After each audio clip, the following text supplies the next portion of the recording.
Jusque-là, les Nations Unies, en tout cas, n'avaient pas relevé de migration de grande ampleur aux frontières afghanes. Le nombre d'Afghans arrivant en Europe a ainsi baissé d'environ 40% sur les 6 premiers mois de l'année, d'après Bruxelles.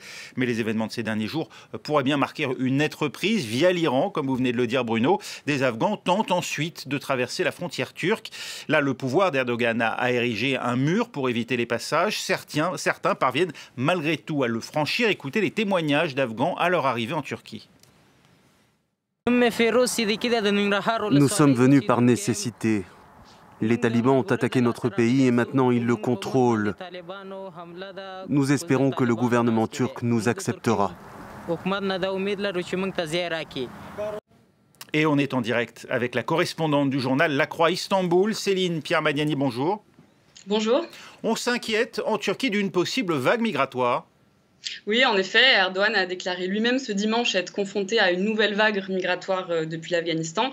Même si la Turquie n'est pas un pays frontalier de l'Afghanistan, elle est située sur la route de l'Europe. Alors il faut faire attention aux chiffres. La migration afghane n'est pas du tout un phénomène nouveau en Turquie. Le Haut Commissariat aux réfugiés parle de 130 000 ressortissants afghans, mais on sait que des milliers de personnes ne sont pas enregistrées. L'augmentation des arrivées date du printemps en réalité. Au mois d'avril et au mois de mai, les organisations qui travaillent dans le secteur de la migration enregistrait déjà une augmentation des chiffres et on évalue actuellement à la frontière entre 500 et 1000 personnes le nombre d'entrées sur le territoire à la frontière avec l'Iran. Des chiffres à prendre avec beaucoup de précautions évidemment. Quant à l'ambiance dans le pays, eh bien, c'est l'hostilité qui règne contre les migrants malheureusement. De plus en plus, cette hostilité trouve de plus en plus d'écho dans les discours politiques, dans les médias et aussi sur les réseaux sociaux. Donc une hostilité qui s'est exprimée à Ankara la semaine dernière avec des expéditions punitives qui est subie par la communauté syrienne et afghane sur place. Politiquement, c'est une question sensible pour le président Recep Tayyip Erdogan. Il le sait, il essaye de prendre les devants pour essayer d'anticiper une éventuelle vague conséquente. Et il a, comme vous l'avez précisé, entamé la construction d'un mur à la frontière avec l'Iran. Il faut rappeler que 4 millions de personnes sont officiellement enregistrées sur le territoire turc.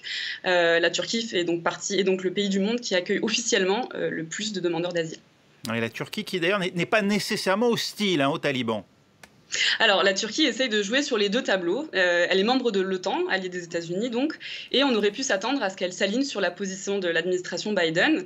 Mais le président Erdogan a multiplié les messages en direction des talibans ces derniers jours, déclarant notamment la semaine dernière dans une émission télévisée, il s'est déclaré prêt à recevoir les talibans pour instaurer un dialogue. Dimanche, jour de la prise de Kaboul, il a réitéré ses propos et il a, en se disant prêt à œuvrer pour la stabilité de l'Afghanistan en collaboration avec le Pakistan. Et hier, le ministre des Affaires étrangères, Mevlut Çavuşoğlu, a déclaré, je cite, qu'il accueillait de manière positive les messages envoyés jusqu'à présent par les talibans et qu'il continuerait à dialoguer avec toutes les parties en Afghanistan, y compris les talibans.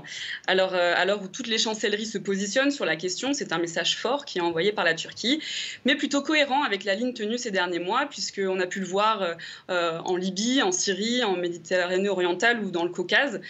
Ankara a des ambitions dans son environnement régional et réussit de plus en plus à s'imposer comme un interlocuteur incontournable. Merci Céline Pierre-Magnani de La Croix avec nous en direct d'Istanbul.